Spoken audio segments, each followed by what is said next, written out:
ஆதியிலே தேவன் வானத்தையும் பூமியையும் சிருஷ்டித்தார். தேவனுக்கு 3 பகுதிகள் உண்டு.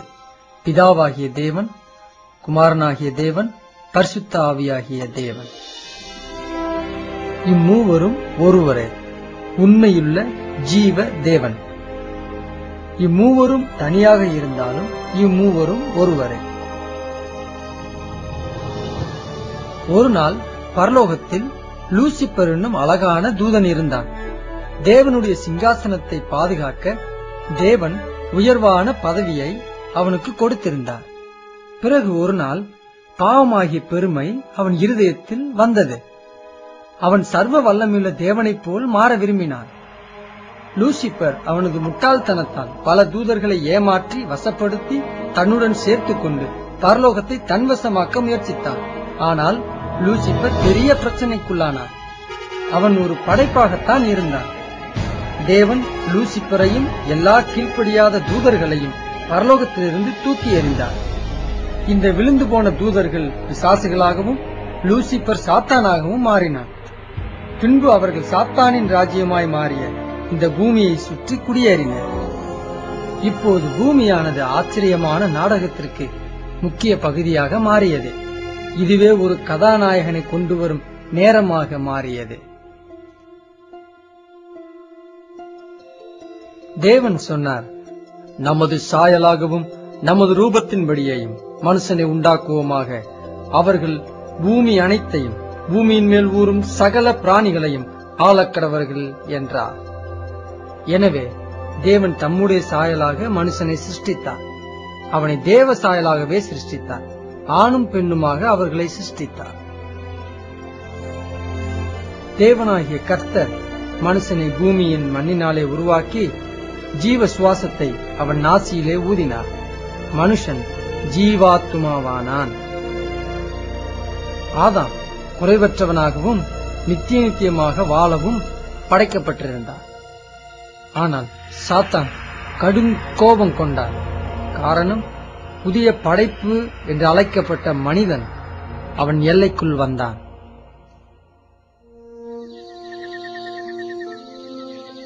ஆதாம் அழகான ஏதேன் தோட்டத்தில் வாழ்ந்தான்.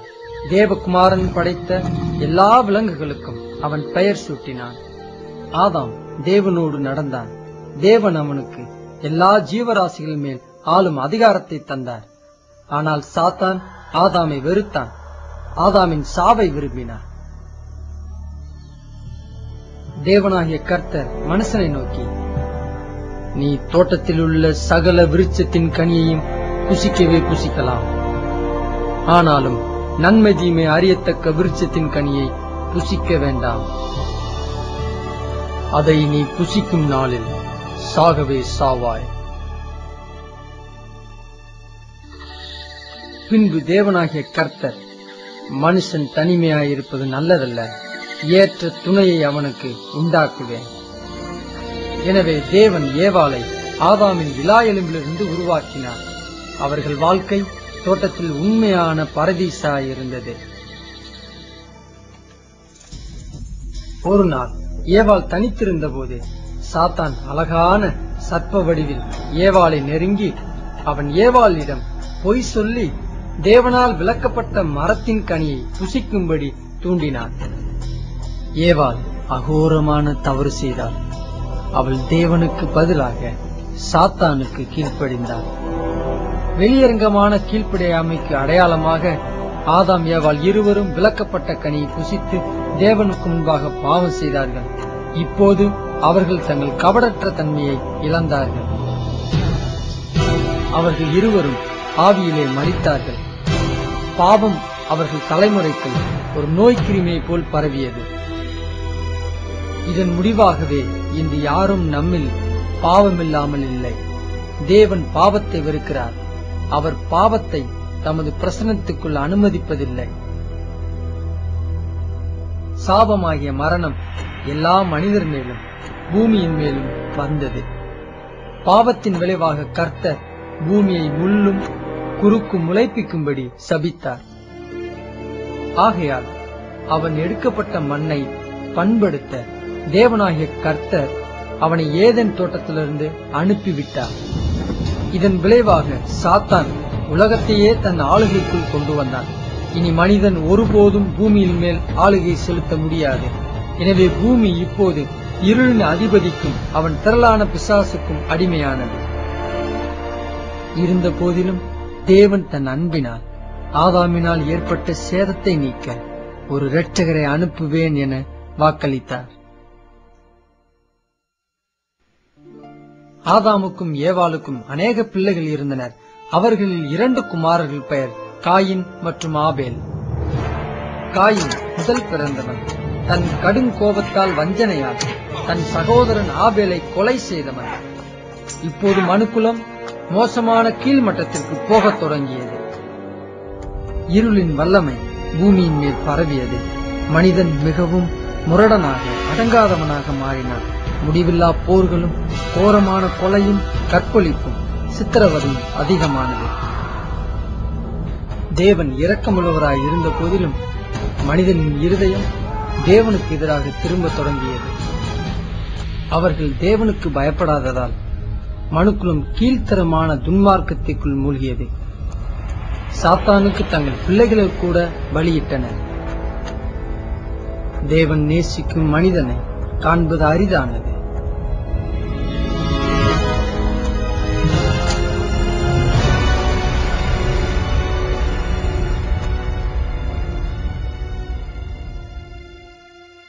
அவன் பெயர்தான் ஆபிரகாம். அவன் தேவனுக்கு நண்பனாயிருந்தான். தேவன் ஆபிரகாமை அவன் மனைவி 90 வயதான போது மகனை கொடுத்து ஆசீர்வதித்தார். இது ஒரு அற்புதமான பிறப்பு. இந்த வழியிலிருந்துதான் தேவனால் தெரிந்து கொள்ளப்பட்ட ஜனங்கள் வந்தார்கள். அவர்கள்தான் இஸ்ரவேலின் பிள்ளைகள். காலம் கடந்த போது இஸ்ரவேலின் பிள்ளைகள் எகிப்தில் அடிமைகளாக மாறினர். 400 வருஷம் கடுமையான அடிமைத்தனத்திற்குள் அவதிப்பட்டனர். ஆனால் தேவன் அவர்கள் கதறலை கேட்டார். தேவன் அவர்களை நேசித்தார். அவர்கள் தேவனை சேவிக்க விரும்பினார். எனவே அவர் ஒரு இரட்சகனை அனுப்பினார். அவன் பெயர்தான் மோசே. இவன் தேவனின் செய்தியை பூமியிலே வலிமையான மனிதனுக்கும் எகிப்தின் அதிகாரிகளுக்கும் சர்வாதிகாரி பார்வோனுக்கும் எடுத்துச் சென்றான். மோசே தேவனுக்காக பேசினான். என் ஜனத்தை போகவிடு. ஆனால் பார்வோன் மறுத்தான். எனவே தேவன் எகிப்தில் கொடிய வாதையை அனுப்பி பார்வோனின் மனதை மாற்ற முயன்றார். தேவன் எகிப்தின் தண்ணீரை எல்லாம் இரத்தமாக மாற்றினார். மீன்கள் ஆற்றில் செத்து மிதந்தன. எகிப்தியருக்கு பைத்தியம் பிடித்தது. எகிப்து முழுவதும் தண்ணீர் குடிக்க முடியவில்லை.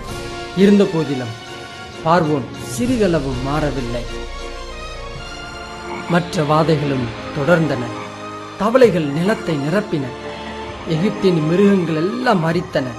புழுதி பேன்களாக மாறியது. எகிப்தியரின் நிலை கொடூரமானது. ஆனால் இன்னும் பார்வோனின் இருதயம் மிகவும் கடினமாக மாறியது. பின்பு தேவன் எகிப்தின் மேல் இன்னொரு வாதையை அனுப்பினார். மனிதன் மற்றும் மிருகத்தின் மேல் கட்டியை வரப்பண்ணினார். இது இன்னொரு தொற்று நோயாய் மாறியது.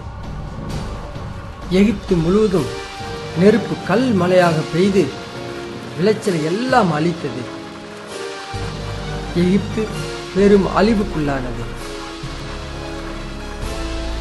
கடைசி பெரிய வாதையாக எகிப்து முழுவதும் உள்ள முதல் பிறப்பாகிய தலைப்பிள்ளைகள் மரித்தார்கள். மோசே இஸ்ரவேல் ஜனங்களை நோக்கி தேவனின் கடைசி வாதையிலிருந்து தங்களை பாதுகாக்க நிலைகளில் ஆட்டுக்குட்டியின் இரத்தத்தை தெளிக்கும்படி எச்சரித்தார். தேவன் எகிப்தை நியாயம் தீர்த்தார். நடு இரவில் தேவன் தேசத்தினூடே கடந்து சென்றார். சங்கார தூதன் தலை பிள்ளைகளை எல்லாம் சங்கரித்தான். ஆனால் தேவன் இரத்தம் பூசப்பட்ட நிலைகளை கண்டபோது சங்கார தூதனை அந்த வீடுகளுக்குள் செல்ல அனுமதிக்கவில்லை. தேவன் அதை கடந்து போனார். அன்றிரவு எகிப்தின் எல்லா வீடுகளிலும் மரித்த சடலம் காணப்பட்டது. தேசம் பதட்டத்தால் நிறைந்தது. பார்வோனின் மகன் கூட மரித்து போனான். விடியும் முன் பார்வோன் மோசேயை நோக்கி, இஸ்ரவேலரை அழைத்துச் செல், அவர்கள் தேவனை ஆராதிக்கட்டும் என்றார். எனவே தேவனுடைய சர்வ வல்ல கரத்தின் கீழ் எகிப்தை விட்டு போனார்கள்.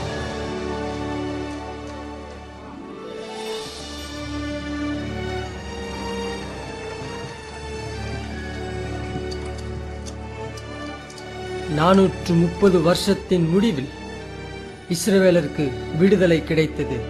அதுவும் அன்று இரவே விடுதலை கிடைத்தது. எல்லா தேவ சேனையும் எகிப்தை விட்டு வெளியேறினர். அந்த இரவு தேவன் எகிப்திலிருந்து கொண்டு வந்ததை நினைவு கூறும் விசேஷ நாளாக மாறியது. கடைசி முயற்சியாக பார்வோன் இஸ்ரவேலரை நிறுத்த முயற்சித்தார். ஆனால் தேவன் செங்கடலை இரண்டாக பிரித்து மோசேயையும் இஸ்ரவேலரையும் தப்புவித்தார். பின்பு தேவன் செங்கடலை மூடி பார்வோனையும் அவன் சேனையையும் அழித்தார். தேவன் தன் சர்வ வல்லமையை ஜனங்களுக்கு முன்பாக காண்பிக்க நம்ப முடியாத அற்புதங்களை செய்தார். பிறகு தேவன் தன் ஜனத்திற்கு கற்பனைகளை கொடுத்தார். தன் ஜனத்தை பாவத்திலிருந்து காக்கவும் நல்வாழ்வில் நடத்தவும் 10 கற்பனைகளை கொடுத்தார். ஆனால் இஸ்ரவேலர் கீழ்ப்படியவில்லை. வெளியரங்கமாக தேவனை சேவித்தனர், ஆனால் இருதயத்தில் இல்லை. அவர்கள் வெகு விரைவில் தேவனுடைய அற்புதங்களையும் எகிப்திலிருந்து தேவன் விடுவித்த விதங்களையும் மறந்தனர். இதன் பலனாக அவர்களை ஆள தேவன் ராஜாக்களை எழுப்பினார். ராஜாக்களும் கூட தேவனுக்கு முன்பு பாவம் செய்தனர். அவர்களுடைய விக்கிரகங்களை சேவித்தார்கள். அவைகள் அவர்களுக்கு கண்ணியாயிற்று. அவர்கள் தங்கள் குமாரரையும் தங்கள் குமாரத்திகளையும் பிசாசுகளுக்கு பலியிட்டார்கள். குற்றமில்லாத இரத்தத்தை சிந்தினார்கள். அவர்கள் கானான் தேசத்து விக்கிரகங்களுக்கு பலியிட்டு தங்கள் குமாரத்திகளுடைய குற்றமில்லாத இரத்தத்தை சிந்தினார்கள். தேசம் இரத்தத்தால் தீட்டுப்பட்டது.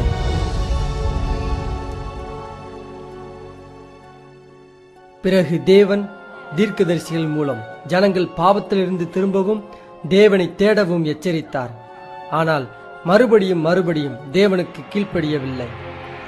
ஜனங்கள் மனம் திரும்பி தேவனை சேவிப்பதற்கு பதிலாக தீர்க்கதரிசிகளை வெறுத்தார்கள். அவர்கள் தேவ மனிதர்களை இரக்கமின்றி கொலை செய்தார்கள். காலங்கள் கடந்தபோது இஸ்ரவேலர் மீண்டும் பாவம் செய்தார்கள். அதன் பலனாக தேவன் அவர்களை அடிமைகளாக பிடிக்கப்படவும் துன்பப்படவும் அனுமதித்தார். இன்று பாருங்கள், நமக்கும் வித்தியாசமில்லை. முழு உலகமும் பொய்யர், திருடர், கொலைகாரர், விபச்சாரக்காரர்களால் நிறைந்திருக்கிறது. நாம் பழி வாங்குவதை விரும்புகிறோம். நாம் எல்லாரும் பாவமாகிய சாபத்திற்கு கீழ் இருக்கிறோம். வேத வசனம் சொல்கிறது, எல்லாரும் பாவம் செய்து தேவ மகிமையற்றவர்களாகி. ஒரு பாவி மரிக்கும் போது என்ன நடக்கும் என்பதை பார்ப்போம். இம்மனிதன் நினைத்தான் தனக்கு எல்லாம் இருக்கிறதென்று. வேதவசனம் சொல்லுகிறது, பின்பு ஆத்துமாவே உனக்காக அநேக வருஷங்களுக்கு அநேகம் பொருட்கள் சேர்த்து வைக்கப்பட்டிருக்கிறது. நீ இளைப்பாரி புசித்து குடித்து பூரிப்பாயிரு என்று என் ஆத்துமாவோட சொல்லுவேன் என்று தனக்குள்ளே சிந்தித்து சொல்லிக் கொண்டான். தேவன் அவனை நோக்கி, மதிகேடனே, உன் ஆத்துமா உன்னிடத்திலிருந்து இந்த ராத்திரியிலே எடுத்துக்கொள்ளப்படும். அப்பொழுது நீ சேகரித்தவைகள் யாருடையதாகும்? அன்றியும் ஒரே தரம் மரிப்பதும் பின்பு நியாய தீர்ப்படைவதும் மனுஷனுக்கு நியமிக்கப்பட்டிருக்கிறது. ஆனால் நாங்கள் அனைவரும் தீட்டானவர்கள் போல் இருக்கிறோம். எங்களுடைய நீதிகள் எல்லாம் அழுக்கான கந்தை போல் இருக்கிறது. நாங்கள் அனைவரும் இலைகளைப் போல் உதிருகிறோம். எங்கள் அக்கிரமங்கள் காற்றைப் போல் எங்களை அடித்து கொண்டு போகிறது. ஜீவனுள்ள தேவனுடைய கைகளில் விழுகிறது பயங்கரமாயிருக்குமே.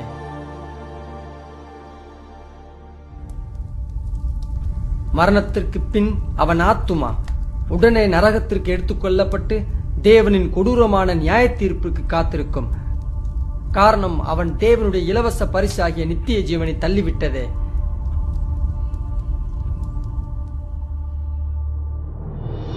நேரம் வருகிறது, அது தேவனுடைய மகா கொடூரமான நியாய தீர்ப்பின் நாள் என்று அழைக்கப்படும். பாவத்தோடு மரித்த யாவரும் இயேசு கிறிஸ்துவுக்கு முன் கொண்டு வரப்பட்டு நியாயம் தீர்க்கப்படுவார்கள்.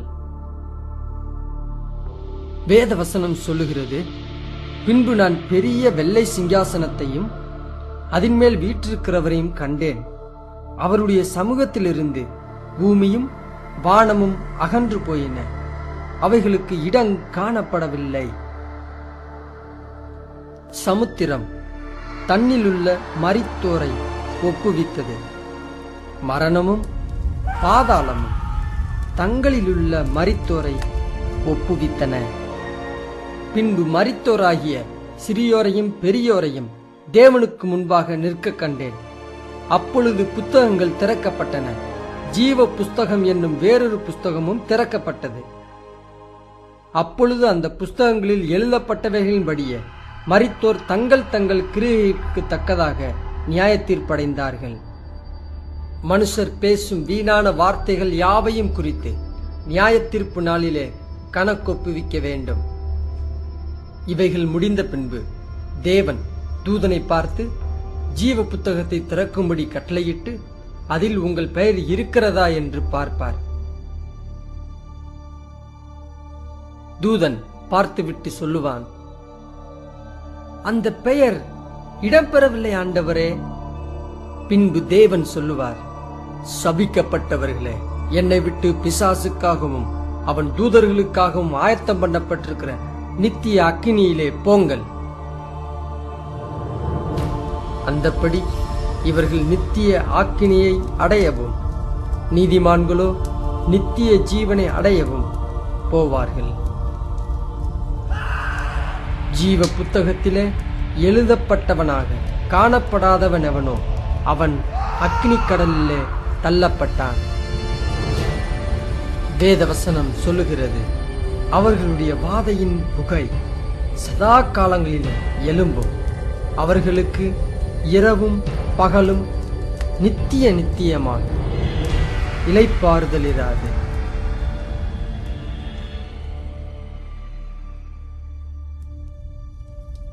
ஆனால் தேவன் தன் மிகுந்த அன்பினாலே இந்த கொடூரமான இடத்திலிருந்து நம்மை தப்புவிக்க ஒரு வழியை ஆயத்தப்படுத்தி இருக்கிறார்.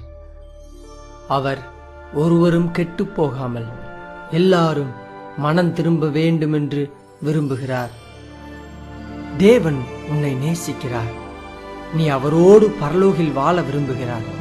எனவே நீ அங்கு போகவும் நரகத்தை விட்டு தப்பவும் வழியை ஏற்படுத்தினார். அந்த வழியே வாக்கு பண்ணப்பட்ட ஒருவர், இரட்சகர். மேசியாவின் வருகையை எதிர்நோக்கி இருந்தனர். பல நூற்றாண்டுகளாக மேசியா வந்து தங்களை ரட்சிக்க ஜெபித்தனர். கிமு 260வது வருஷத்தில் ஏசாயா தீர்க்கதரிசி இஸ்ரவேலுக்கு சொன்னது, ஆதலால் ஆண்டவர் தாமே உங்களுக்கு ஒரு அடையாளத்தை கொடுப்பார். இதோ ஒரு கன்னிகை கர்ப்பவதியாகி ஒரு குமாரனை பெறுவாள். அவருக்கு இம்மானுவேல் என்று பெயரிடுவாள். இம்மானுவேல் என்றால் கர்த்தர் நம்மோடு இருக்கிறார் என்ற அர்த்தம். சாத்தான் இந்த தீர்க்க தரிசனத்தை புரிந்து கொண்டு அந்நாள் முதல் இஸ்ரவேலில் கர்ப்பிணி பெண்களை மிகவும் உற்று கவனித்தான். வருடங்களுக்கு பிறகு மேசியாவின் பிறப்பிற்கு முன்பு இஸ்ரவேல் மறுபடியும் அந்நியர்களின் அடிமைக்குள் சென்றது. இந்த முறை வல்லமையுள்ள ரோமர்கள் இஸ்ரவேலை அரசாண்டனர். ரோமர்கள் யூதர்களுக்கு இரக்கம் காட்டவில்லை. இந்த இருண்ட காலத்தில்தான் தேவனுடைய மகா பெரிய ரட்சிப்பின் திட்டம் தொடங்கியது.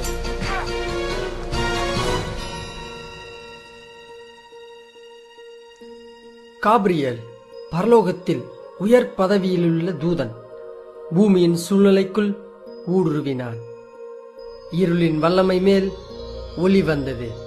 தேவனின் திட்டம் செயலாக்கம் பெற்றதை உணர முடிந்தது. காப்ரியேல் மரியாளை சந்திக்க நாசரேத் பட்டணத்திற்கு வந்தான். கன்னிக்கு நித்தியமாக உலகை மாற்றக்கூடிய செய்தியை கொடுக்க வந்தான். மரியாள் தேவதூதனை கண்டு மகிழ்ச்சி அடைந்தாள். தேவதூதன் அவளை நோக்கி, இதோ நீ கர்ப்பவதியாகி ஒரு குமாரனை பெறுவாய். அவருக்கு இயேசு என்று பெயரிடுவாயாக. அவர் பெரியவராயிருப்பார். உன்னதமானவருடைய குமாரன் எனப்படுவார். அவருடைய ராஜ்யத்திற்கு முடிவிராது. மரியாள் சொன்னது, இது எப்படி ஆகும்? புருஷனே அறியேனே. தேவதூதன் அவளுக்கு பிரதித்துரமாக, பரிசுத்த ஆவி உன்மேல் வரும். உன்னதமானவருடைய பலனும் உன்மேல் நிழலிடும். ஆதலால் உன்னிடத்தில் பிறக்கும் பரிசுத்தம் உள்ளது தேவனுடைய குமாரன் எனப்படும். மரியாள் காபிரியேல் சொன்னதை விசுவாசித்து சொன்னது, இதோ நான் ஆண்டவருக்கு அடிமை. உம்முடைய வார்த்தையின்படியே எனக்கு ஆக கடவது.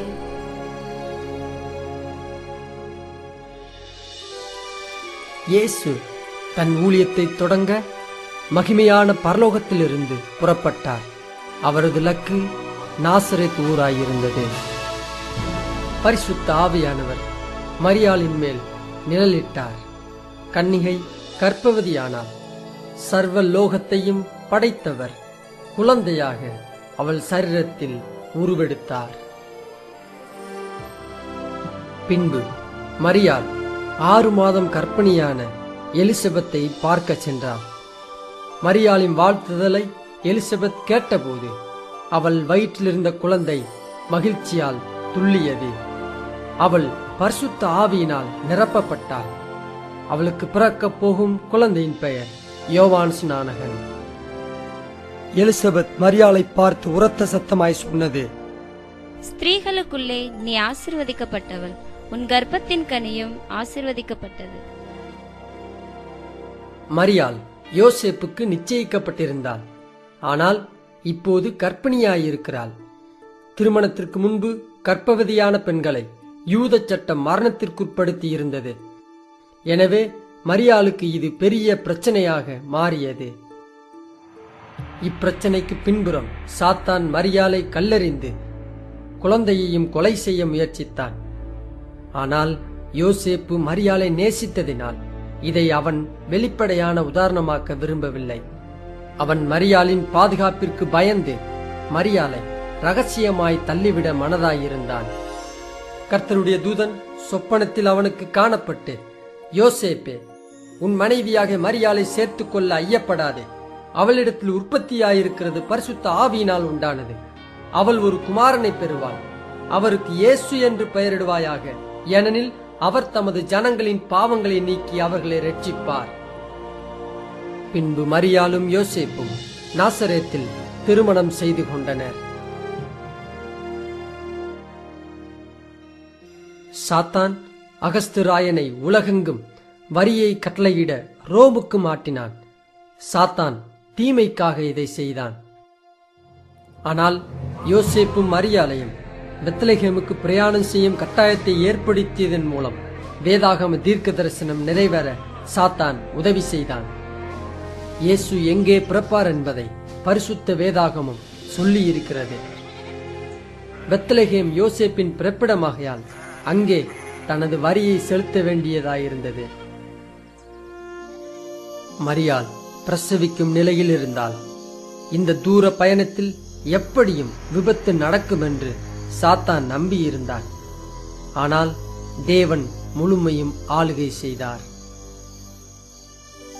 அவள் தன் முதல் பேரான குமாரனை பெற்று சத்திரத்திலே அவர்களுக்கு இடம் இல்லாதிருந்தபடியினால் பிள்ளையை துணியில் சுற்றி முன்னணையிலே கிடத்தினார்கள்.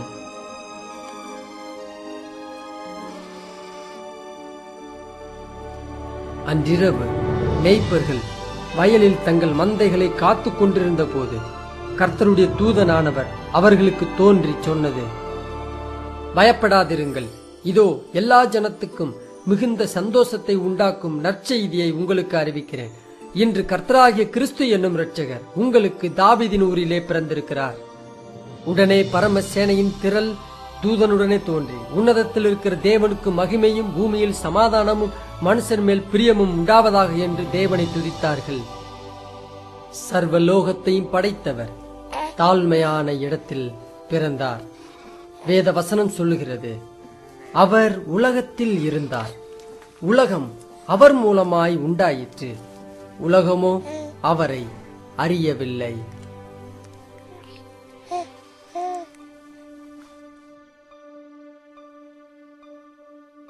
பரிசுத்த வேதாகமும் இயேசுவை இப்படியாக சொல்லுகிறது, ஆதியிலே வார்த்தை இருந்தது, அந்த வார்த்தை தேவனிடத்தில் இருந்தது, அந்த வார்த்தை தேவனாய் இருந்தது, அவர் ஆதியிலே தேவனோடு இருந்தார், சகலமும் அவர் மூலமாய் உண்டாயிற்று, உண்டானதொன்றும் அவராலே அல்லாமல் உண்டாகவில்லை.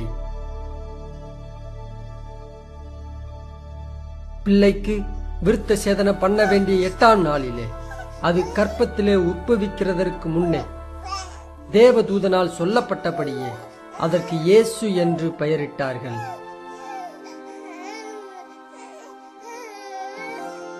யூத முறையின்படி மரியாள் 2 கடல் புறாக்களை விசுவாசத்தோடு பாவ நிவாரண பலியாக செலுத்தினாள்.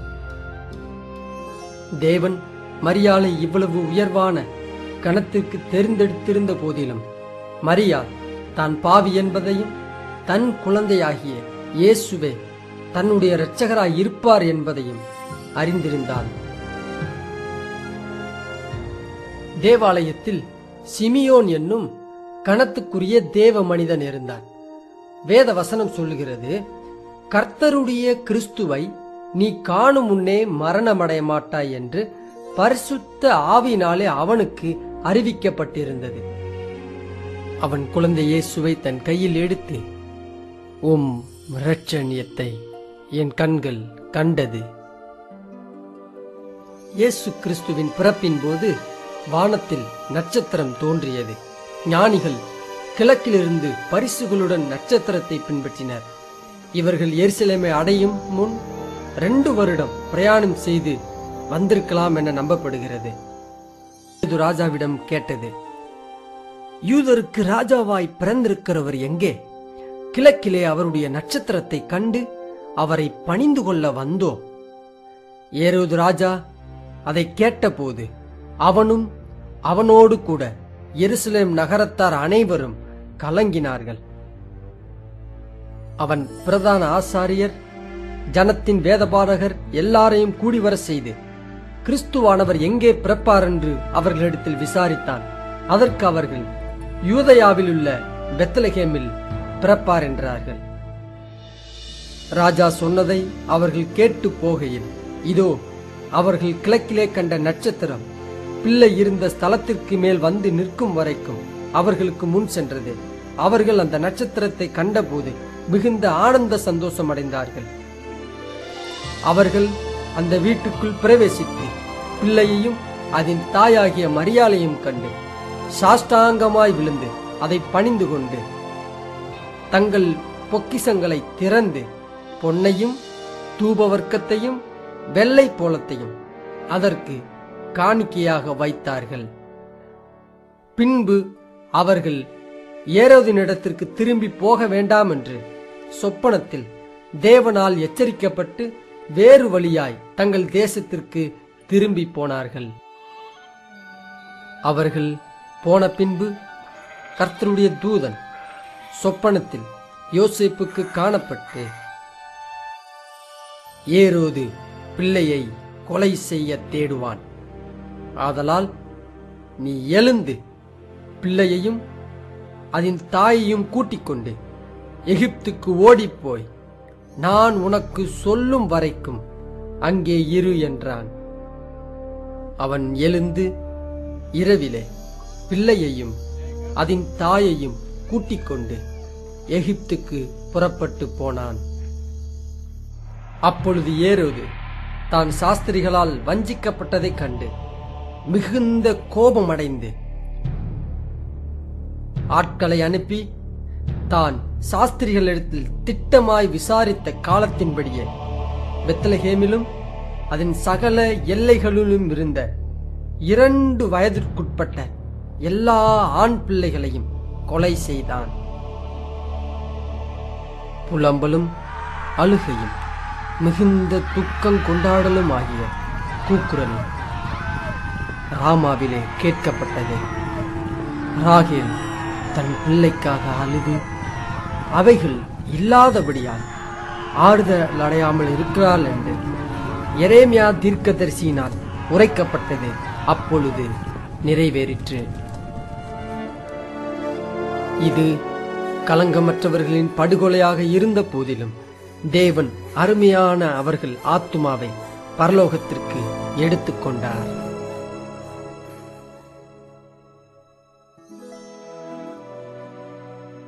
அவருடைய தாய் தகப்பன்மார் வருஷந்தோறும் பஸ்கா பண்டிகையில் எருசலேமுக்கு போவார்கள். அவருடைய 12 வயதான போது அவர்கள் அந்த பண்டிகையின் முறைமையின்படி எருசலேமுக்கு போனார்கள். பஸ்கா பண்டிகையின் முடிவின் போது ஒரு நாள் தான் தேவ ஆட்டுக்குட்டியாக உலகின் பாவத்திற்காக பலியாக போவதை இயேசு நன்கு உணர்ந்திருந்தார். வாழ்ந்தவர்களில் இவருடைய வாழ்வை போல உயர்ந்தது வேறு எதுவும் இல்லை.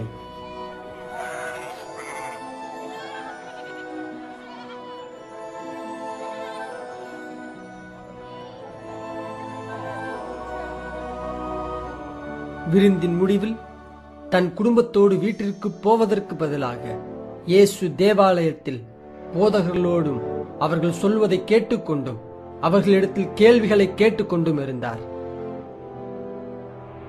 அவர் எதிரியாகிய சாத்தானும் அவர் வார்த்தைகளை கேட்டுக்கொண்டிருந்தார். ஞானிகள் இயேசுவின் புரிந்து கொள்தலையும் பதிலையும் கண்டு ஆச்சரியப்பட்டு, எப்படி சிறுவன் இயேசு இவ்வளவு அதிகம் நம் சட்டத்தை அறிந்திருக்கிறான் என்றார்கள். இயேசுவுக்கு இது சுலபமானது. காரணம், 1500 வருடத்திற்கு முன்பே அவர் மகிமை இருந்தது. அவரே சீனாய் மலையில் மோசேக்கு நியாயப்பிரமாணத்தை கொடுத்தார். அப்பொழுது யோசேப்பும் மரியாளும் இயேசுவை கண்டு ஆச்சரியப்பட்டார்கள். அப்பொழுது அவருடைய தாயார் அவரை நோக்கி, மகனே, ஏன் எங்களுக்கு இப்படி செய்தாய் என்றார்கள். அதற்கு அவர், நீங்கள் ஏன் என்னை தேடினீர்கள்? என் பிதாவுக்கு அடுத்தவைகளில் நான் இருக்க வேண்டியதென்று அறியீர்களா என்றார். இயேசுவானவர் ஞானத்திலும் வளர்த்தியிலும் தேவ கிருபையிலும் மனுஷ தயவிலும் அதிகமாய் விருத்தி அடைந்தார். ஜனங்கள் யோவானை பார்த்து, நீர் தீர்க்கதரிசியா என்றனர். யோவான் அவர்களுக்கு பிரதியுத்தரமாக, நான் ஜலத்தினாலே ஞானஸ்நானம் கொடுக்கிறேன். நீங்கள் அறியாதிருக்கிற ஒருவர் உங்கள் நடுவிலே நிற்கிறார். அவர் எனக்கு பின் வந்தும் என்னிலும் மேன்மையுள்ளவர். அவருடைய பாதரட்சியின் வாரை அவிழ்ப்பதற்கும் நான் பாத்திரன் அல்ல. மறுநாளிலே இயேசு தனக்கு 30 வயதான போது யோவானிடம் ஞானஸ்நானம் பெற வந்தார். யோவான் இயேசுவை தன்னிடத்தில் வர கண்டு, இதோ உலகத்தின் பாவத்தை சுமந்து தீர்க்கிற தேவ ஆட்டுக்குட்டி என்றான். இயேசு ஞானஸ்நானம் பெற்று ஜலத்திலிருந்து கரையேறின உடனே இதோ வானம் அவருக்கு திறக்கப்பட்டது. தேவ ஆவி புறாவைப் போல் இறங்கி தம்மேல் வருவதை கண்டார். அன்றியும் வானத்திலிருந்து ஒரு சத்தம் உண்டாகி, இவர் என்னுடைய நேசகுமாரன், இவரில் பிரியமாயிருக்கிறேன் என்று உரைத்தது. உடனே இயேசு பரிசுத்த ஆவியானவரால் வன விலங்குகள் உள்ள வனாந்திரத்திற்கு வழிநடத்தப்பட்டு பிசாசினால் சோதிக்கப்பட்டார். 40 நாள் அவர் ஒன்றும் சாப்பிடவில்லை. சாத்தான் இயேசுவை பாவம் செய்ய வைக்க எவ்வளவோ முயன்ற போதிலும் சாத்தான் முழுவதும் தோற்று போனான். காரணம், இயேசு சர்வ வல்லமையுள்ள தேவன், அவருக்குள் பாவமில்லை.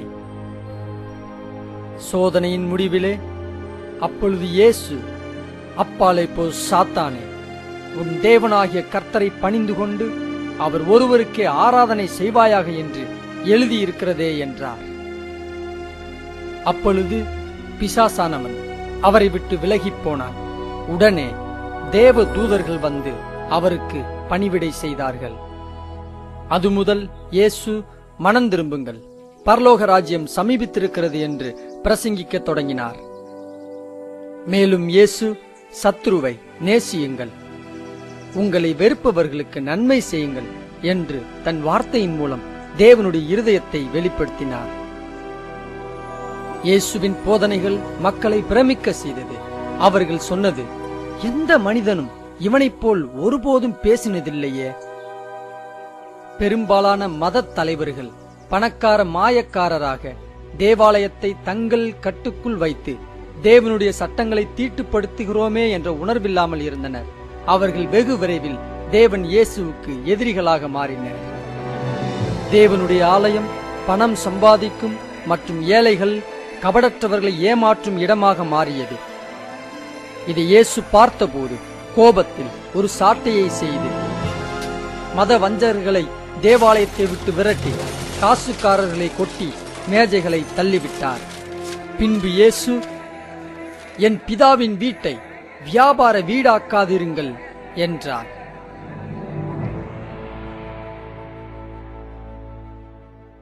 இருந்தார். வேதவசனம் சொல்லுகிறது, அப்பொழுது குஷ்டரோகி ஒருவன் வந்து அவரை பணிந்து, ஆண்டவரே, உமக்கு சித்தமானா என்னை சுத்தமாக்க உம்மால் ஆகும். இயேசு தமது கையை நீட்டி அவனை தொட்டு, எனக்கு சித்தம் உண்டு, சுத்தமாகு என்றார். உடனே குஷ்டரோகம் நீங்கி அவன் சுத்தமானான். திரளானோர் இயேசுவை பசியோடு பின்பற்றுவதை கண்டபோது தேவன் அவர்கள் மேல் மனதுருகி தன்னுடைய அற்புதம் செய்யும் வல்லமையால் 5 அப்பம் 2 மீன்களை கொண்டு 5000 ஆண்களையும் குடும்பங்களையும் போஷித்தார். இயேசு வந்து திரளான ஜனங்களைக் கண்டு அவர்கள் மேல் மனதுருகி அவர்களில் வியாதியஸ்தர்களாயிருந்தவர்களை சுஸ்தமாக்கினார். ஒரு நாள் இரவின் 4ஆம் சாமத்திலே இயேசு கடலின் மேல் நடந்து சீசர்களிடத்தில் வந்தார். சீசர்கள் கலக்கமடைந்ததினால் இயேசு அவர்களுடைய பேசி, திடன் கொள்ளுங்கள், நான் தான், பயப்படாதிருங்கள் என்றார்.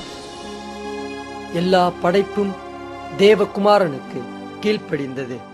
இயேசு சொன்னார், நானே உயிர்த்தெழுதலும் ஜீவனுமாயிருக்கிறேன்.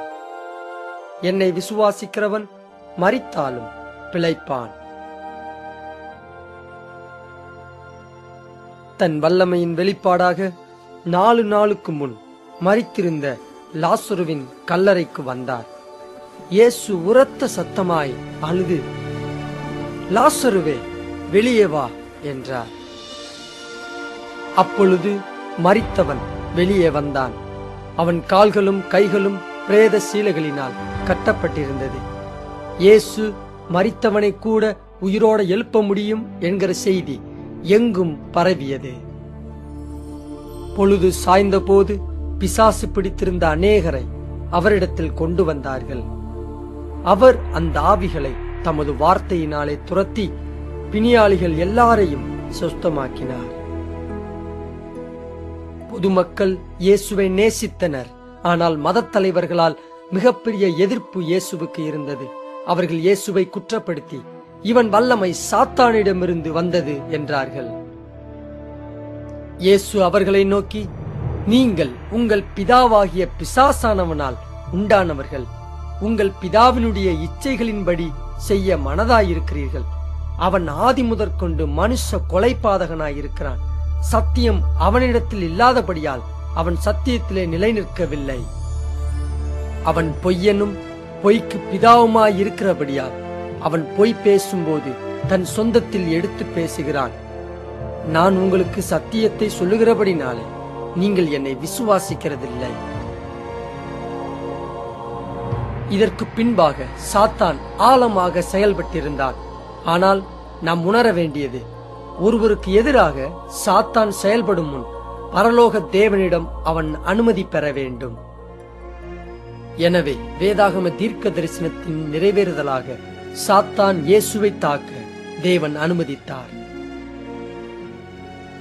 பின்பு மத தலைவர்கள் இயேசுவிடம் குற்றம் கண்டுபிடிக்க முயற்சித்து சொன்னது, ராயனுக்கு வரி செலுத்துவது நியாயமோ அல்லவோ? இயேசு அவர்கள் துர்க்குணத்தை அறிந்து, மாயக்காரரே, நீங்கள் என்னை ஏன் சோதிக்கிறீர்கள்? வரிக்காசை எனக்கு காண்பியுங்கள் என்றார். அவர்கள் ஒரு பணத்தை அவரிடத்தில் கொண்டு வந்தார்கள். அப்பொழுது அவர், இந்த சுரூபமும் மேலெழுத்தும் யாருடையது என்று கேட்டார்.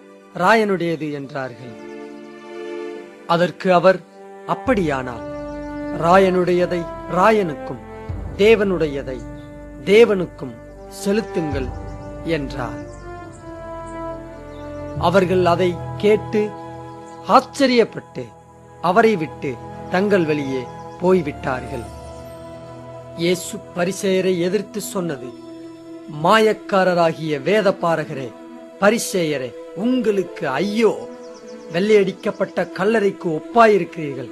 அவைகள் புறம்பே அலங்காரமாய் காணப்படும், உள்ளேயோ மரித்தவர்களின் எலும்புகளினாலும் சகல அசுத்தத்தினாலும் நிறைந்திருக்கும். சர்ப்பங்களே, விரியன் பாம்பு குட்டிகளே, நரகாக்கினைக்கு எப்படி தப்பித்துக் கொள்வீர்கள்?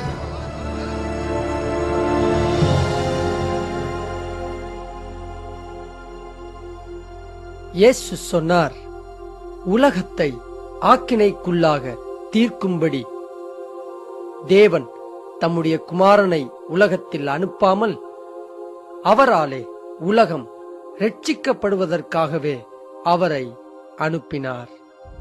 விசுவாசியாதவனோ தேவனுடைய ஒரே பேரான குமாரனுடைய நாமத்தில் விசுவாசம் உள்ளவனாய் இராதபடியினால் அவன் ஆக்கினை தீர்ப்புக்குட்பட்டாயிற்று. இயேசு ஜனங்களை நோக்கி, என் வசனத்தை கேட்டு என்னை அனுப்பினவரை விசுவாசிக்கிறவனுக்கு நித்திய ஜீவன் உண்டு. அவன் ஆக்கினை தீர்ப்புக்குட்படாமல் மரணத்தை விட்டு நீங்கி ஜீவனுக்குட்பட்டிருக்கிறான். அவருக்குள் ஜீவன் இருந்தது.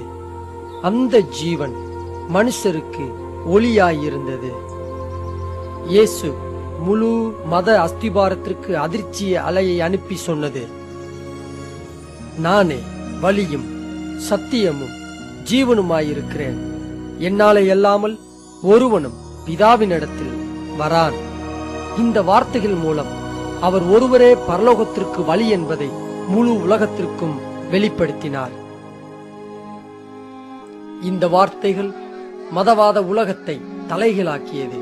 இயேசுவின் வார்த்தையால் அவரை வெறுத்தார்கள். இன்றும் திரள் கூட்டம் இந்த வார்த்தைகளை வெறுக்கின்றன.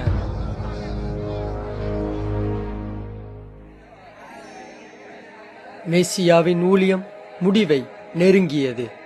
தானியேல் தீர்க்கன் எப்போது இயேசு எருசலேமுக்கு ஓசன்னா என்ற ஆர்ப்பரிப்போடு வருவார் என்பதை தெள்ளத் தெளிவாக உரைத்திருந்தான். ஆனால் ஒரு வாரத்தில் அவரை அடித்து சிலுவையில் அறைவார்கள் என்பதை இயேசு நன்கு அறிந்திருந்தார். சாத்தான் தன் பரம எதிரியின் சாவுக்காக மத தலைவர்களை பிலாத்துவிடம் ஏவி விடுவதில் மும்பரமாக இருந்தான். காரணம், இயேசு கிறிஸ்து அவனையும் அவனுடைய தூதர்களையும் பரலோகத்திலிருந்து தள்ளியதால். இயேசுவின் சீசர்கள் மிகவும் குதூகலத்தில் காணப்பட்டனர். காரணம், எருசலேமில் வெற்றி பவனிக்கு பிறகு இயேசு ராஜாவாவார் என்று எண்ணினார்கள். ஆனால் பஸ்கா விருந்தின் போது இயேசு தன் இரத்தம் சிந்தி மரிக்கப் போவதை தெளிவாக விளக்கினார். இயேசு நடக்கப் போகும் சம்பவத்திற்கு அடையாளமாக அப்பத்தையும் ரசத்தையும் எடுத்தார். அவர் சரீரம் சிலுவையிலே பிற்கப்படுவதற்கு அடையாளமாக அப்பத்தை பிட்டார். சிலுவையில் இரத்தம் சிந்துவதற்கு அடையாளமாக திராட்சை ரசத்தை கொடுத்தார். இது இயேசுவின் இரண்டாம் வருகை வரைக்கும் பின்பற்ற வேண்டிய புதிய முறையானது. விருந்திற்கு பிறகு சாத்தான் செயல்பட ஆரம்பித்தான். சாத்தான் சீசரில் ஒருவனான யூதாஸ் காரியுத்தை தனக்கு சாதகமாக பயன்படுத்தினான். யூதாஸ் செய்தது வரலாற்றிலேயே கொடுங்காரியமானது. யூதாஸ் இயேசுவை காட்டிக் கொடுக்க பிரதான ஆசாரியரிடம் சென்றான். அவன் 30 வெள்ளிக்காசை மத தலைவர்களிடம் விலை பேசினான். பிறகு சாத்தான் தன் வெற்றியின் நேரம் வந்தது என நம்பினான். உலகத்தின் வெளிச்சமாகிய இயேசுவை அழிக்க சாத்தானின் இருளின் வல்லமை எருசலேமில் மையம் கொண்டது. இயேசு தன் சீசர்களை கெத்செமனே தோட்டத்திற்கு அழைத்து வந்து அவர்களை விட்டு ஜெபிக்க தனித்திருந்தார். வேதாகமம் சொல்லுகிறது, அவர் மிகவும் வியாகுலப்பட்டு அதிக ஊக்கத்தோட ஜெபம் பண்ணினார். அவருடைய வேர்வை இரத்தத்தின் பெருந்துளிகளாய் தரையிலே விழுந்தது. அவர் பாவம் செய்யவில்லை, அவருடைய வாயில் வஞ்சனை காணப்படவும் இல்லை.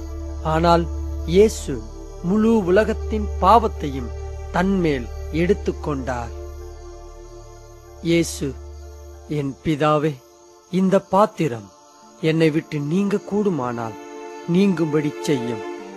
ஆகிலும் என் சித்தத்தின்படி அல்ல, உம் சித்தத்தின்படியே ஆகக் கடவது என்று ஜெபம் பண்ணினார். பின்பு இயேசு தன்னுடைய சீசர்களிடத்தில் வந்து, இதோ மனுஷகுமாரன் பாவிகளுடைய கைகளில் ஒப்புக் கொடுக்கப்படுகிற வேலை வந்தது என்றார். உடனே அவர் இப்படி பேசுகையில் 12 ஒருவனாகிய யூதாஸ் வந்தான். அவனோட கூட பிரதான ஆசாரியரும் வேதபாரகரும் மூப்பரும் அனுப்பின திரளான ஜனங்கள் பட்டயங்களையும் தடிகளையும் பிடித்துக் கொண்டு வந்தார்கள். நான் எவனை முத்தம் செய்கிறேனோ அவன்தான், அவனை வேகமாக பிடித்துக் கொள்ளுங்கள் என்று அவர்களுக்கு அடையாளம் காட்டியிருந்தான். இயேசு அவனை நோக்கி, யூதாசே, முத்தத்தினாலேயா மனுஷகுமாரனை காட்டிக் கொடுக்கிறாய் என்றார். அப்பொழுது அவர்கள் கிட்ட வந்து இயேசுவின் மேல் கை போட்டு அவரை பிடித்தார்கள். அப்பொழுது இயேசுவோடு இருந்தவர்களில் ஒருவன் கையை நீட்டி தன் பட்டயத்தை உருவி பிரதான ஆசாரியனுடைய வேலைக்காரனை காதர வெட்டினான். ஆனால் இயேசு அவன் காதை தொட்டு அவனை சொஸ்தமாக்கினார். பின்பு இயேசு, உன் பட்டயத்தை திரும்ப அதன் உரையிலே போடு, பட்டயத்தை எடுக்கிற யாவரும் பட்டயத்தால் மடிந்து போவார்கள் என்றார். நான் பரலோக பிதாவிடம் ஜெபித்தார், என்னை விடுவிக்க 12,000 வகையான தூதர்களை அனுப்பியிருப்பார் என்பதை அவர்களுக்கு ஞாபகப்படுத்தினார். இது 72,000 தூதர்களாய் இருந்திருப்பர். ஆனால் இயேசு தூதர்களை தனக்காக போராட அனுமதிக்கவில்லை. காரணம், இயேசு தேவனுடைய வார்த்தை நிறைவேற சிலுவையில் மரிக்க வேண்டியதாயிருந்தது. பிறகு இயேசு கைது செய்யப்பட்டார். தனது பிரதான எதிரி தனிமையானான் என்று சாத்தான் சந்தோஷப்பட்டான் மற்றும் சாத்தானின் பழி தீர்க்கும் நேரமும் வந்தது. இயேசுவை பிடித்தவர்கள் அவரை பிரதான ஆசாரியனாகிய காய்பாவின் இடத்திற்கு கொண்டு போனார்கள். அங்கே வேத பாரகரும் மூப்பரும் கூடி வந்திருந்தார்கள்.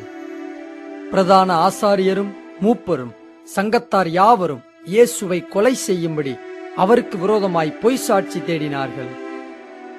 அவர்கள் இயேசுவிடம் இந்த கேள்வியை கேட்டனர், நீ ஸ்தோத்தரிக்கப்பட்ட தேவனுடைய குமாரனாகிய கிறிஸ்துதானா? இயேசு சொன்னார், நானே. அப்பொழுது பிரதான ஆசாரியன் தன் வஸ்திரங்களை கிழித்துக் கொண்டு, இவன் தேவ தூசணம் சொன்னான், இனி சாட்சிகள் நமக்கு வேண்டியதென்ன? இதோ இவன் தூசணத்தை இப்பொழுது கேட்டீர்களே, உங்களுக்கு என்னமாய் தோன்றுகிறது? அதற்கு அவர்கள், இவன் மரணத்திற்கு பாத்திரனாய் இருக்கிறான் என்றார்கள். அப்பொழுது அவருடைய முகத்தில் துப்பி அவரை குட்டினார்கள். சிலர் அவரை கன்னத்தில் அறைந்தார்கள். பின்பு அவரை கட்டி கொண்டு போய் தேசாதிபதியாகிய பொந்தியு பிலாத்துவினிடத்தில் ஒப்புக் கொடுத்தார்கள். பிரதான ஆசாரியரும் மூப்பரும் அவர் மேல் குற்றம் சாட்டுகையில் அவர் மாறுத்தரம் ஒன்றும் சொல்லவில்லை. இது அவர் நெருக்கப்பட்டும் ஒடுக்கப்பட்டும் இருந்தார். ஆனாலும் தம்முடைய வாயை அவர் திறக்கவில்லை. அடிக்கப்படும்படி கொண்டு போகப்படுகிற ஒரு ஆட்டுக்குட்டியைப் போலவும் தன்னை மயிர் கத்திரிக்கிறவனுக்கு முன்பாக சத்தமிடாதிருக்கிற ஆட்டைப் போலவும் அவர் தம்முடைய வாயை திறவாதிருந்தார் என்கிற தீர்க்க தரிசனத்தின் நிறைவேறுதலாயிற்று.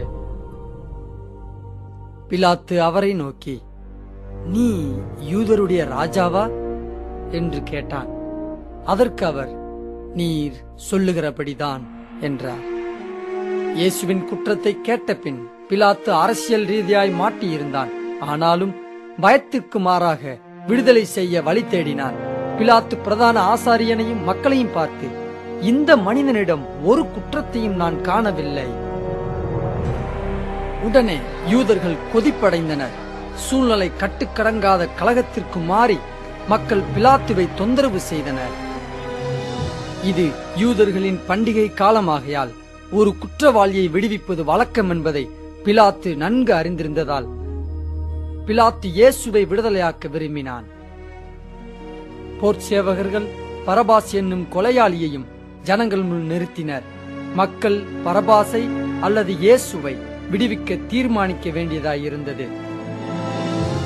பிலாத்து கூட்டத்தை நோக்கி, யாரை நான் விடுவிக்க, இயேசுவா அல்லது பரபாசா? இவனின் ஆச்சரியம் எல்லாரும் உரத்த சத்தமாய், இந்த மனிதன் அல்ல, பரபாஸ் பரபாஸ் என்றனர். பிலாத்து யூதர்களை நோக்கி, யூதர்களுக்கு ராஜாவென்று சொல்லும் இந்த மனுஷனை நான் என்ன செய்ய? ஜனக்கூட்டம் உரத்த சத்தமாய், அவனை சிலுவையில் அறையும் என்றனர்.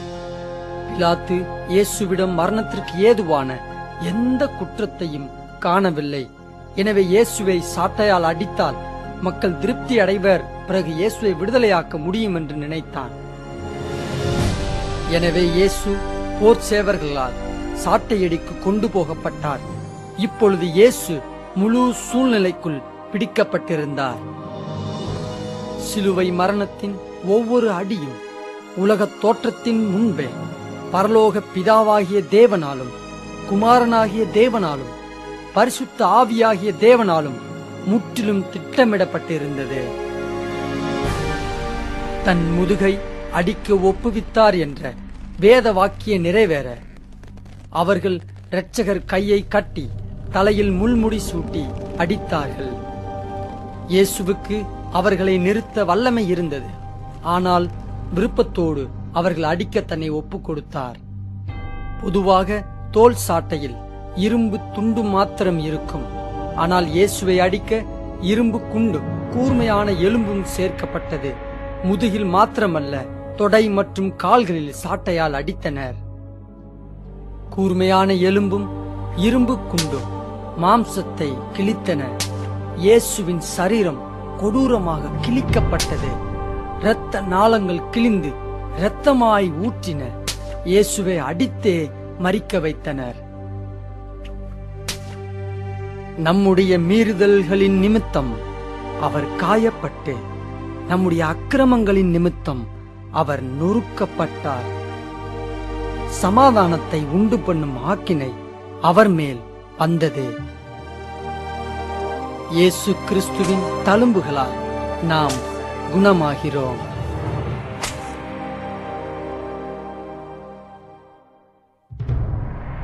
பாவத்தின் காரணத்தால் தேவன் பூமியை முள்ளால் சபித்தது ஞாபகம் இருக்கிறதா? சேவகர்கள் இயேசுவின் தலையில் விஷமுள்ள முடியை வைத்து பயங்கரமாக அழுத்தினர். தலையில் கொடிய வேதனையும் இரத்தமும் வழிந்து கொண்டே இருந்தது. இயேசு நமக்காக பாவ பலியானார். இந்த முள்முடி நம்முடைய பாவத்தின் பயங்கரத்தை காட்டுகிறது. அவர்கள் அவரை கிள்ளி சிவப்பு துணியால் கண்களை கட்டி முட்களால் ஒரு முடியை பின்னி அவர் சிரசின் மேல் வைத்து அவர் வலது கையில் ஒரு கோலை கொடுத்து அவர் முன்பாக முழங்கால் படியிட்டு, யூதருடைய ராஜாவை வாழ்க என்றனர். ஒவ்வொரு போர் சேவகரும் இயேசுவின் முகத்தை மூடி இரக்கமில்லாமல் அடித்தனர். தலையில் கோலினால் அடித்தனர். அவமானத்துக்கும் உமிழ் நீருக்கும் என் முகத்தை மறைக்கவில்லை என்கிற வேத வாக்கியம் நிறைவேறும்படியாக அவர்கள் தேவ ஆட்டுக்குட்டியின் முகத்தில் காரி உமிழ்ந்தனர். அவர் அசட்டை பண்ணப்பட்டவரும் துக்கம் நிறைந்தவரும் பாடு அனுபவித்தவருமாயிருந்தார். தனக்கிறையவும் விடுவிக்கவும் வல்லமையுண்டு என்று சூளுரைத்த பொந்தியு பிலாத்துவிடம் இப்போது இயேசு கொண்டு வரப்பட்டார். இயேசு பிரதித்துரமாக, பரத்திலிருந்து உமக்கு கொடுக்கப்படாதிருந்தால் என்மேல் உமக்கு ஒரு அதிகாரமும் இராது என்றார். இயேசு முன்பு சொன்னது போல, நான் என் ஜீவனை மறுபடியும் அடைந்து கொள்ளும்படிக்கு அதை கொடுக்கிறபடியினால் ஒருவனும் அதை என்னிடத்திலிருந்து எடுத்துக் கொள்ள மாட்டான், நானே அதை கொடுக்கிறேன். அது முதல் பிலாத்து அவரை விடுதலை செய்ய வகை தேடினான். யூதர்கள் அவனை நோக்கி, இவனை விடுதலை பண்ணினால் நீர் ராயனுக்கு சிநேகிதன் அல்ல, தன்னை ராஜாவென்கிறவன் எவனோ அவன் ராயனுக்கு விரோதி என்று சத்தமிட்டார்கள். சாத்தான் ஜனங்களுக்குள் இயேசுவின் மேல் வெறுப்புணர்வை ஏற்படுத்தினான். அவன் எல்லாவற்றையும் தன் கீழ் அடக்கியுள்ளேன் என்று சாத்தான் நம்பினான். ஆனால் இல்லை, அறியாமல் தேவனின் கையில் சாத்தான் கைப்பொம்மையானான். இவன் செயல்கள் வேதாகம தீர்க்க தரிசனத்தை நிறைவேற்றுகின்றன என்பதை சாத்தான் முற்றிலும் அறியாதிருந்தான். கடைசியில் பிலாத்து சொன்னது, இதோ உங்கள் ராஜா. பிரதான ஆசாரியர் பிரதியுத்தரமாக, ராயனே அல்லாமல் எங்களுக்கு வேறே ராஜா இல்லை என்றார்கள். அவனை சிலுவையில் அறையும், சிலுவையில் அறையும் என்று தொடர்ந்து கத்தினார்கள். கலகம் அதிகமாகிறதே அல்லாமல் தன் பிரயத்தனத்தினாலே பிரயோஜனம் இல்லை என்று பிலாத்து கண்டு தண்ணீரை அள்ளி ஜனங்களுக்கு முன்பாக கைகளை கழுவி, இந்த நீதிமானுடைய இரத்த பள்ளிக்கு நான் குற்றமற்றவன், நீங்களே பார்த்து கொள்ளுங்கள் என்றான். அதற்கு ஜனங்கள் எல்லாரும், இவனுடைய இரத்த பள்ளி எங்கள் மேலும் எங்கள் பிள்ளைகள் மேலும் இருப்பதாக என்று சொன்னார்கள். அதன்படி தேவன் அவர்கள் வார்த்தையை கேட்டார். அது முதல் அவர்கள் அநேக கஷ்டங்களுக்குள்ளானர். பிறகு பிலாத்து இயேசுவை சிலுவையில் அறைய ஒப்பு கொடுத்தான். அவர்கள் அவரை எடுத்துக்கொண்டு போனார்கள்.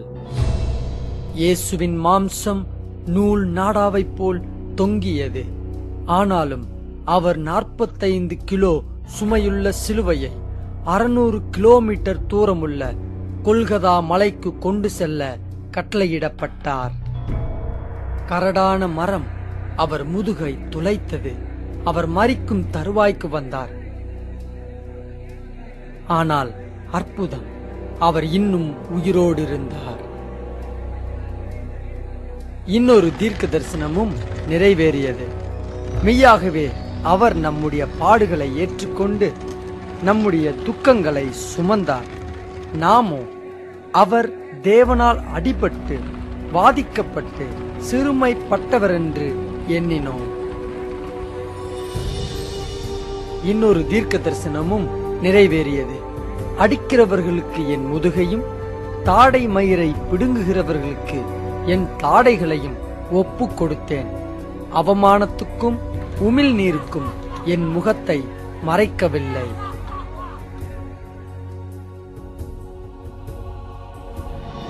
தேவன் தனது அன்பால் இரக்கத்தால் படைப்பின் பாவத்திற்காக மரிக்கவும் அவதூறையும் பாடுகளையும் சுமக்கவும் பரலோகத்தை விட்டு இறங்கினார்.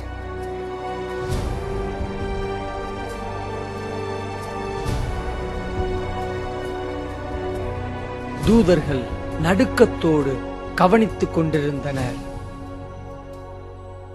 இப்பொழுது அவர் முகம் கிழிந்த துகள் போலானது. முள்முடி மிகவும் கொடுமையான வீக்கத்தையும் வலியையும் கொடுத்தது. அவர் சரீரம் முழுவதும் வீங்கி அடையாதமில்லவராய் பார்க்க மனிதராக கூட தெரியவில்லை.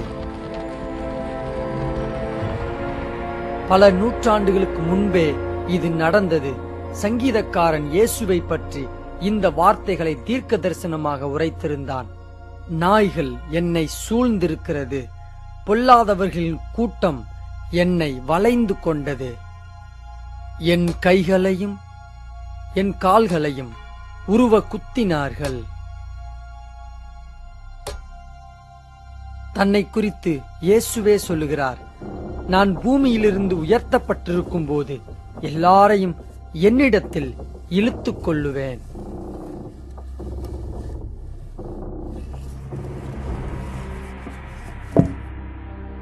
ஒருவன் தன் சிநேகிதருக்காக தன் ஜீவனை கொடுக்கிற அன்பிலும் அதிகமான அன்பு ஒருவரிடத்திலும் இல்லை. அல்லாமலும் அவருடைய வலது பக்கத்தில் ஒருவனும் அவருடைய இடது பக்கத்தில் ஒருவனுமாக 2 கல்லரை அவரோடே கூட சிலுவைகளில் அறைந்தார்கள். அக்கிரமக்காரரில் ஒருவனாக எண்ணப்பட்டார் என்கிற வேத வாக்கியம் அதனாலே நிறைவேறிற்று. போர்ச்சேவகர்கள் ஆண்டவரின் அங்கியை சீட்டு போட்டனர். அருமையான இயேசு உலகம் காண சிறுமைப்பட்டு அடிக்கப்பட்டவராக நிர்வாணமாக்கப்பட்டார். இயேசு தன்னை துன்பப்படுத்துகிறவர்களை பார்த்து ஜெபம் பண்ணினார். அவர் சொன்னது, பிதாவே, இவர்களுக்கு மன்னியும், தாங்கள் செய்கிறது இன்னதென்று அறியாதிருக்கிறார்களே. வழிப்போக்கர்கள் சொன்னது, உன்னை நீயே ரட்சித்துக்கொள், சிலுவையிலிருந்து இறங்கி வா. அப்படியே பிரதான ஆசாரியரும் வேத பாரகரும் தங்களுக்குள்ளே பரியாசம் பண்ணி மற்றவர்களை ரட்சித்தான், தன்னைத்தான் ரட்சித்துக் கொள்ள திராணி இல்லை. நாம் கண்டு விசுவாசிக்கத்தக்கதாக இஸ்ரவேலுக்கு ராஜாவாகிய கிறிஸ்து இப்பொழுது சிலுவையிலிருந்து இறங்கட்டும்.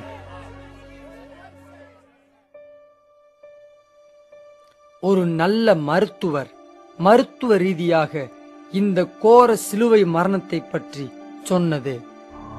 எந்த மனிதனும் சந்திக்க முடியாத மிகவும் சித்திரவதையை சந்தித்த ஒரு மனிதனின் மரணம் தன் சுவாசத்திற்கு மாறாக தன்னை சார்ந்திருந்திருக்க கூடும். சரீரத்தின் ஒவ்வொரு நரம்பும் வலியால் அக்கினியாய் கொதித்தது. மணிக்கட்டு தோளோடி ஒட்டிக்கொண்டு மூளை முதுகெலும்பெல்லாம் பாதிக்கப்பட்டது. ஆணியால் மணிக்கட்டின் எரிச்சல் உள்ளங்கை நரம்புகளை துளைத்தது. கால் எலும்புகள் விரைத்தது. கால் தசையின் கடுமையான கிளர்ச்சியால் அவர் சரீரத்தை பின்னாக இழுத்தது. சிலுவையின் எதிர்முகமாக அடித்ததால் காற்று உட்புகுந்தது. சுவாசித்தால் கார்பன் டை ஆக்சைடு நுரையீரலில் போய் சேர்ந்து மூச்சு விட முடியாதபடி செய்தது. இரத்த அழுத்தம் விடுதலை அடைய தூண்டியது. களைப்பு, அதிர்ச்சி, வறட்சியும் பலியாக்கப்பட்டவரை அளித்தது. இருதயம் உறைந்த இரத்தத்தை கொட்டியது. ஒரே நேரத்தில் கோடிக்கணக்கான உயிரணுக்கள் செத்துப் போயின. நம்முடைய பாவங்கள் இயேசு கிறிஸ்துவை சிலுவைக்கு அனுப்பியது. மனுஷரை பார்க்கிலும் அவருடைய முகப்பார்வையும், மனுபுத்திரரை பார்க்கிலும் அவருடைய ரூபமும் இவ்வளவு அந்தக்கேடு அடைந்தபடினாலே அவரைக் கண்டு அநேகர் பிரமிப்படைந்தார்கள். இதுவே வரலாற்றிலேயே திருப்புமுனையாக மாறியது. இந்த நாள் போல் ஒரு நாள் இருந்ததில்லை.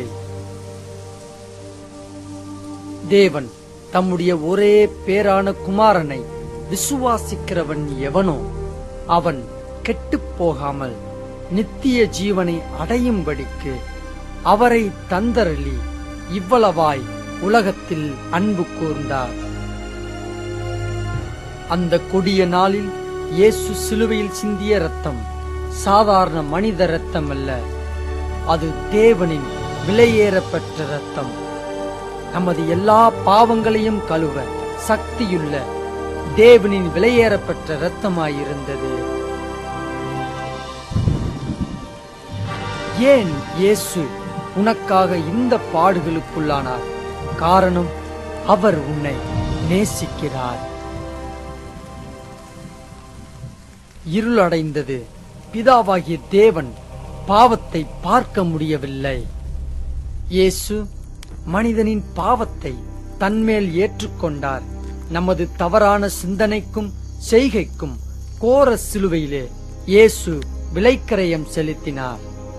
இயேசு கண்ணீர் விட்டு, என் தேவனே, என் தேவனே, ஏன் என்னை கைவிட்டீர்?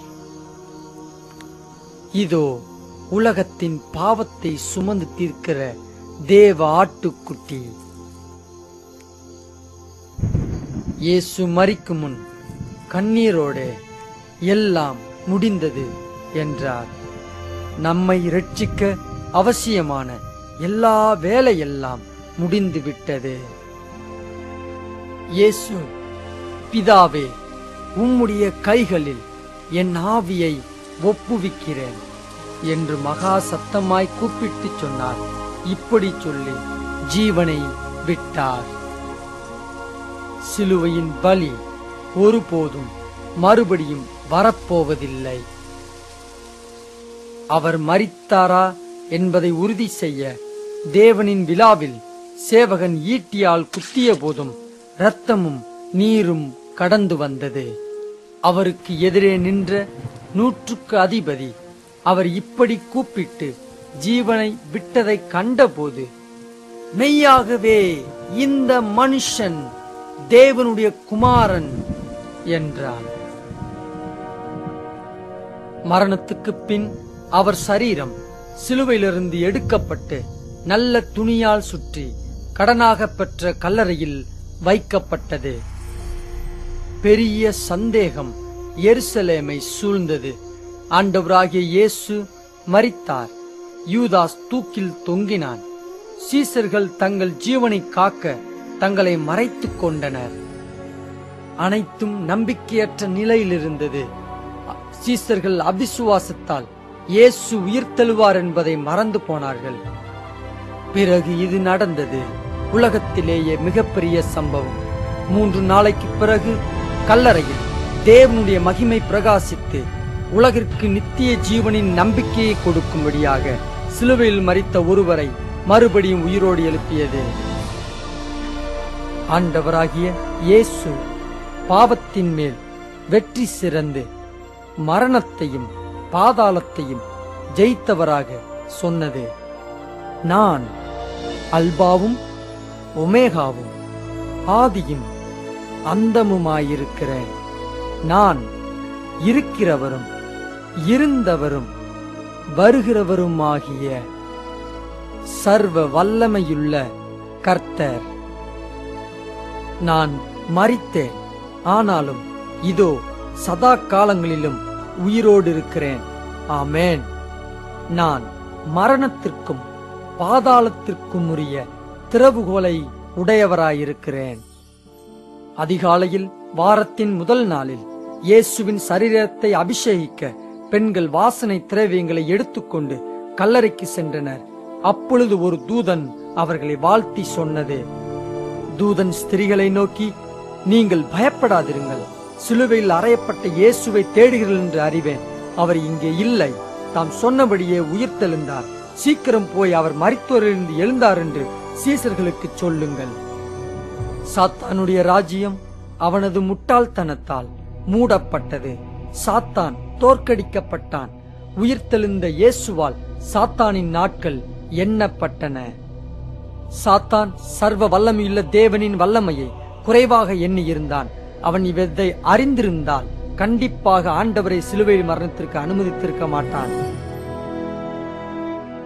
உயிர்த்தெழுந்த ஆண்டவரை 500 பேருக்கு மேல் பார்த்தனர். அவர் சீசர்கள் அளவு கடந்த சந்தோஷம் அடைந்தனர். ஆண்டவர் நேரடியாக அவர்களுக்கு ஒரு கட்டளையை கொடுத்தார். நீங்கள் உலகமெங்கும் போய் சர்வ சிருஷ்டிக்கும் சுவிசேஷத்தை பிரசங்கியுங்கள். கவனி, தங்கள் பாவத்தில் மரித்த கோடிக்கு மேல் கோடிக்கணக்கான மக்களை பார். இயேசு இவர்களை நேசித்தார். எனவே இவர்களை நரகம் மற்றும் நியாய தீர்ப்பை குறித்தும் எச்சரிக்க பரலோகத்தை விட்டு இறங்கி வந்தார். இயேசு இவர்கள் பாவங்களை எல்லாம் கழுவ தன் விலையேற பெற்ற இரத்தத்தை சிந்தினார். இயேசு மரித்தார், மரணத்திலிருந்து எழுந்தார். ஆனால் இவர்களில் ஒருவரும் அவரை விசுவாசிக்கவில்லை. ஒருவர் கூட இயேசுவை ஆண்டவராக இரட்சகராக ஏற்றுக்கொள்ளவில்லை. ஜீவனை தெரிந்து கொள்வதற்கு பதிலாக மரணத்தை தெரிந்தெடுத்தனர். எனவே இயேசு சர்வ வல்லமையுள்ள தேவன் அவர்களை இரண்டாம் மரணத்திற்கு நியாயந்தீர்க்க வேண்டியதாயிற்று. தேவனுடைய நாமத்தில் இது மிகவும் தாமதமே. நீ மரிக்கும் முன் இயேசுவை விசுவாசித்து ஆண்டவராக இரட்சகராக ஏற்றுக்கொள். கொடூரமான நரகத்தினுள் வாழ்வு முடியும் முன் தீர்மானமிடு.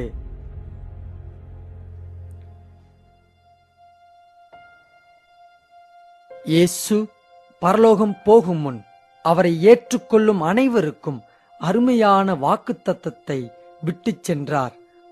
உங்கள் இருதயம் கலங்காதிருப்பதாக. தேவனிடத்தில் விசுவாசமாயிருங்கள், என்னிடத்திலும் விசுவாசமாயிருங்கள். என் பிதாவின் வீட்டில் அநேக வாசஸ்தலங்கள் உண்டு. அப்படி இல்லாதிருந்தால் நான் உங்களுக்கு சொல்லியிருப்பேன்.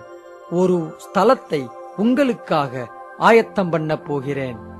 நான் போய் உங்களுக்காக ஸ்தலத்தை ஆயத்தம் பண்ணின பின்பு நான் இருக்கிற இடத்திலே நீங்களும் இருக்கும்படி நான் மறுபடியும் வந்து உங்களை என்னிடத்தில் சேர்த்துக் கொள்வேன். இயேசு வானத்திலும் பூமியிலும் சகல அதிகாரமும் எனக்கு கொடுக்கப்பட்டிருக்கிறது என்று அறிவித்தார். பின்பு அவர் மேகங்களோட பரலோகத்திற்கு எடுத்துக் கொள்ளப்பட்டார். இதை பார்க்கும் அருமையானவர்களே, இதுவே நீங்கள் என்றும் கண்டிராத உண்மை சம்பவம். இயேசுவே உலகின் வெளிச்சமாயிருக்கிறார். நீங்கள் இயேசுவை அறியாவிட்டால் பரலோகத்தின் வழியையும் அறியவில்லை. இயேசு சொல்கிறார், நானே வழியும் சத்தியமும் ஜீவனுமாயிருக்கிறேன். என்னாலே அல்லாமல் ஒருவனும் பிதாவினிடத்தில் வரான்.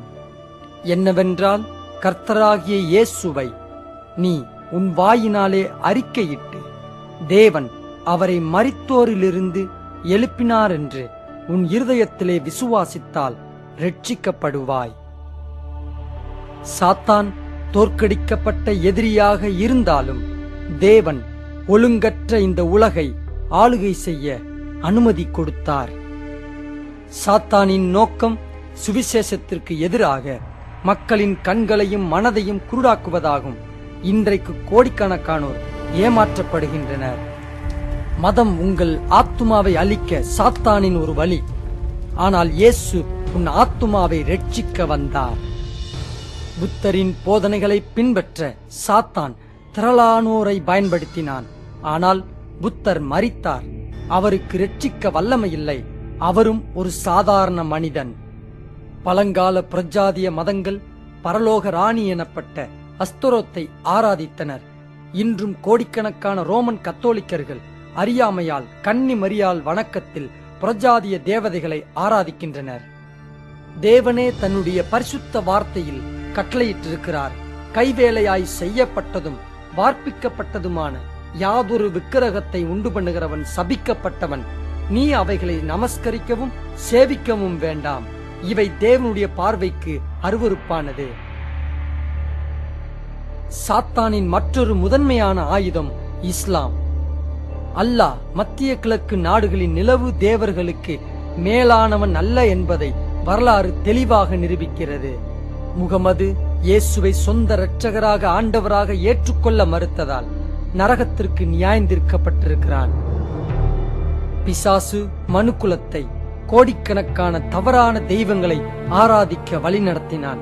அவனுடைய துன்மார்க்கமான எண்ணத்தால் மனிதன் எல்லா பூச்சிகள், கற்கள், ஆறுகள், கைகளால் செய்யப்பட்ட உருவங்களையும் சாத்தானையும் வணங்கினர்.